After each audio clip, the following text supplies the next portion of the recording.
Magandang gabi mga kababayan. Welcome na naman sa ating panibagong usapan, kwentuhan ngayong gabi, no? Sa maiksing panahon, pero sisikapin natin talaga makapagbigay tayo ng magagandang balita para sa inyo guys, no?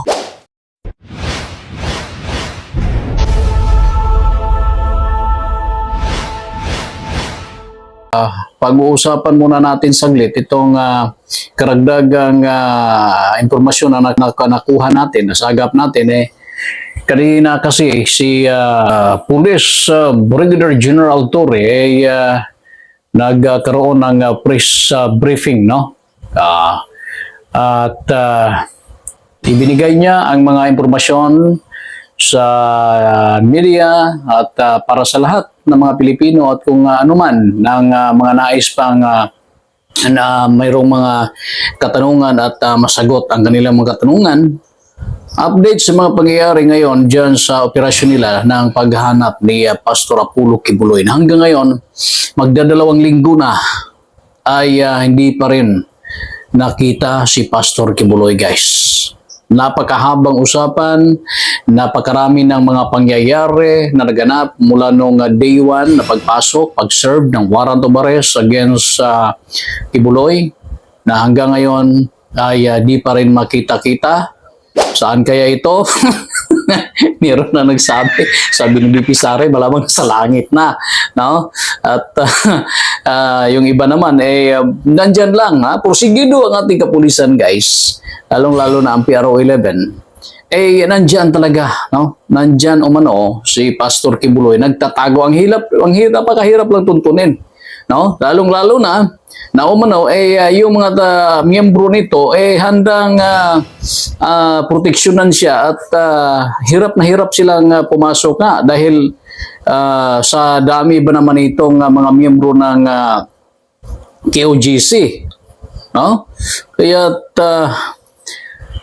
ilang araw mula ngayon sana ay magkakaroon na ng linaw at update guys ang operation ng PNP, no? Pero nang nagbigay ng resolution ay isang LGU, I think yung LGU dyan sa Davao na nagbigay ng paalala rin, no? Ma-uphold umano yung rule of law para sa pag-serve nitong warrant of arrest na ito. At sinagot naman yon ni PNP Brigadier General Torre na yun naman talaga yung ginagawa nila. Simula pa lang, yun na yun. Ina-apply na nila yon. Pero yung mga pangyayari ngayon guys, talaga namang sa tingin natin talagang di na talaga maiiwasan yung mga pangyayari dyan. Kasi so kanina nga merong press briefing itong si Police Brigadier General Torre based doon naman sa kanila ginagawang paglughog, no? Pero hindi yung talagang sila yung nasusunod kung saan dapat at kung ano-ano yung mga pamamaraan nila. Kasi andyan, no? Nandun yung pangtauhan at kung ano yung gusto ng miyembro ng KOGC ay yung yun yung masusunod. Ano ba talaga ito? Yung operation, ang PNP na ngayon, ang dinidiktahan kung ano yung gagawin? Mga ganun ba yung mga pangyayari dyan ngayon? Pero di bali na, no? At least nakakapasok sila.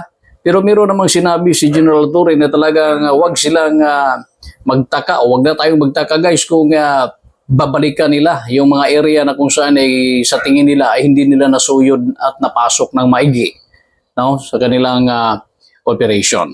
At meron silang napansin at nakita umano yung kanilang grupo na habang naghahanap sila sa mga buildings dyan sa loob ng KOGC meron silang nakita mga bata guys, no? Meron silang nakita mga bata na ito ay pinapapasok din yung kanyang mga pulis na mga kababaihan na siyang gusto rin, no? Nasa kampo ng KOGC na ay siyang papasok dahil mga bata yan sa loob. Ito yung karagdagang update, no? Habang sa ginagawang press con kanina lamang. Mga bata. Babae po ba yung lalaki, sir? Yes, babae. Mga babae. That's why we are coordinating with the proper authorities to make an inspection of that facility. Wala mga parents doon eh. So, ito lang. Wala Ito po ay nakita niyo talaga, sir. Nakita ng ating mga searchers, kasi mga babae nga lang ang mga searchers na pinapayagan nila doon. Mhm. Yeah. At sa ganung oras ay tulog, supposedly. Really something very, very fishy. Ano po, sir? Possible biktima ng human trafficking. Posible that it will be for proper verification and declaration of the proper authorities. Okay, no? So, yun yung na-discover nila, guys, mga kabataan naman, no? Ay andun din, no? Sa area. Pero alam naman natin na napakalawak ang lugar at mayroon pang eskwelahan, no? Mayroon pang eskwelahan doon. Pero ang pinaka-sentro na sasagot ay kung ano yon, merong sagot doon si Attorney Torion, no? Si Attorney Torion, guys. Okay, so ito guys, no? Meron namang tugon agad ang kampo ng KOGC ukol dun sa mga batang nakikita dun sa loob ng KOGC compound ng mga kapulisan. Si Attorney Torion merong sagot ukol dito, no? Nung in-interview ng media. Children's Joy Foundation. One of the job of the Children's Joy Foundation is really to help children, no, who are orphans, no, and take care of them so that they can have a good upbringing and give them schooling and. So, yun, no? Yun ang sagot ng KOGC, lalong-lalo na sa pamamagitan ng kanilang abogado. So, ngayon, no? Alam naman natin na ganito ang sitwasyon, napaka taas-taas na ng oras at panahon sa paghahanap kay Pastor Kibuloy. Ang tabayanan na lang natin guys, no, kung ano ang karagdagang impormasyon ukol dito. Kasi talagang di titigil ang kapulisan sa paghahanap ni Kibuloy kasi yun talaga yung paninindigan nila. No? Based sa kanilang impormasyon na nakuha, andyan talaga sa KOGC compound na yan, si Pastor Apollo Kibuloy, no? Ayoko lagyan ng deadline Ayun, no? yung ating operation na to. So walang deadline. Sir, convince pa rin po ba kayo na nasa underground facility pa si or nasa... Yun yung tinanong ng media. O ano dyan pa ba? May nagsabi na nasa langit na, di ba? Hindi na sabi sabihin. Above ground na siya. Nasa mga structures within the KOGC. Ayun, no? Tingnan natin, no? Kung Ang hirap na sagot. Ano ba ang katotohanan? Yung mga ganung klaseng tanong, basta hinahanap namin siya. At ako'y naniniwala, nandyan siya sa loob. At paikot-ikot lang dyan. Okay? Yun, no? Nasa loob daw, guys. Sabi ni Tore, kasi lang nga naman ginawa nila yung napakahirap na gawain nila dyan, kung di naman sila talagang 100% sure na nandyan yung kanilang pinaghahanap. Kaya't sana matuntun din nila, no? Kasi isa lang naman yung ang kasagutan dito ay yung harapin kung ano yung mga reklamo laban sa kanya para mapanatili kung talaga malinis siya at walang kasalanan, walang ibang ginagawa at ayon sa kabutihan ng kapwa mananatili yung kanyang magandang tawag dito, record, no? Bilang pastor at namuno sa KOGC. Ang karagdag impormasyon at sinasabi ni Police Brigadier General Latore, guys. Ito yun, no? Yung ibinahagi niya based sa tanong na ang isa sa pinakamahirap na paraan or portion nitong pagpasok nila sa KOGC compound. Kaya napakagulo. Napakagulo that distracts us from what we are doing. Ito yung mga tao nakikinabang din siguro sa, di ba, nakikinabang sa kanyang pananamantala.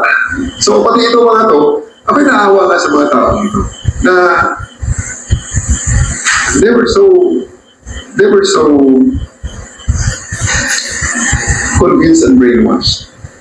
Pero marami rin silang mga kasamahan na nagtiwalag na. Natuliwalag na ngayon ay mga witness na laban sa kanya sa mga korte ito. Sa mga kaso ito pala. Sa mga korte, talagang pumunta ang mga tumiwalag na. Nandun may mga foreigners, nandun may mga Pilipina. So, Yun, yung challenge ang sinasabi niya, sir. Yung kanyang mga supporters na ngayon ay, ang iba naman ay naliliwanagan na. Ang tingin ko nga, nawaliwanagan. Okay, so based yun sa kanyang impormasyon na nakuha din, guys. Okay? So, aabangan natin ito kung ano mangyayari kasi hanggat hindi nila makikita at hindi nila mauubos sa paghahanap ang buong compound ng KOGC, guys, yung ilang hektarya, di bababa sa 30 hectares, no? Hindi alis, kaya hindi siya nagbibigay ng deadline ito si Torre kung kailan at hanggang saan ang kanilang operation sa paghahanap ito, no? Sa paghahanap nito. Narinig naman natin na ang isa sa mga nagpapahirap sa kanilang operasyon ay yung mga miyembro ng KOGC, no? At talagang sino ba namang di mahihirapan kung andyan ka tapos mayroong mga laging nakasunod na kabantay. Sabi rin naman ng KOGC members, babantayan namin baka mamaya kung ano yung mga gagawin niya dyan sa loob. Baka mamaya kung ano yung mga pinagagawa dyan at hindi namin malaman. Kaya kanya-kanyang diskarte yan, guys, ngayon. Kanya-kanyang kuha ng kamera, no? Kanya-kanyang kuha ng video, itong mga ito. At natin lang, sana ay mapanatili yung kaayusan at tahimik na pamamaraan. Wala nang masasaktan. Sa tingin ko, wala na, no? Wala na yung katulad nung unang araw, pangalawang araw na talagang merong tensyon na nangyayari doon sa area. Okay, so hanggang sa muli, guys, ito ay tututukan pa natin at aabangan kung ano pa yung mga karagdagang mga impormasyon o kulito nating makuha at maibigay din sa inyo. Habang nag-uusap naman, palaging nandoon naman yung tinatawag nating problema nitong nakaraang gabi, nakaraang araw dahil sa bagyong Inting. Sana naman din, no, ang ating mensahe sa ating national government at sa mga lokal na pamahalaan na apektado noong pagbaha ni Inting, sa bagyong Inting, ang Antipulo at iba-iba pang mga karatig ng mga probinsya sa Kamaynilaan na talaga namang nagpapahirap sa ating mga kababayan. Merong landslide na nangyayari, meron palang landslide na naganap dyan sa may Antipulo, guys. Diyan sa kalamidad na yan, agad na makabigay DSWD. Sana naman ay ayusin ang pag-distribute ng ayuda. Mga politiko, wag naman kayong lumayas. Sana andyan kayo, nakatutok. Ating mga opisyal ng gobyerno, iba't ibang mga departamento ng gobyerno, andyan pa rin, no? Lalo-lalo na DSWD. At kung ano-ano pa, sana andyan kayo dahil kayo ang inaisahan ng taong bayan na makapagbigay agad ng aksyon at karagdagang sagot sa kanilang mga problema sa mga ganitong mga usapin. Okay? Sana naman ay wala nang maghanap ni BP Sara, Kasi baka mamaya hahanapin na naman gaya nung nangyari nung Typhoon Karina na umalis ang BP, pumunta ng labas ng bansa at hinahanap ng mga tao, wala. Sana wag na kayo maghanap kung sino, pero karapatan ng bawat isa sa atin, karapatan ng mamamayan na maghahanap sa ating mga halal, sa mga opisyal ng ating pamahalaan. Dahil karapatan din nila yan na tumulong, karapatan din nila yang makisimpatya sa mga pangyayaring nagaganap dyan sa kanilang mga bayan. Okay? Sana naman ay maging maayos ang lahat ng ito, mga pagsubok na ito ay ating malampasan at pabalik tayo hanggang sa muli, hanggang sa susunod nating usapan. Ito po ang inyong lingkod, ang Jim 5 TV. At huwag niyong kalimutan na i-click yung notification bell at mag-subscribe sa ating channel. Maraming salamat at magandang gabi. Mabuhay ang buong Pilipinas.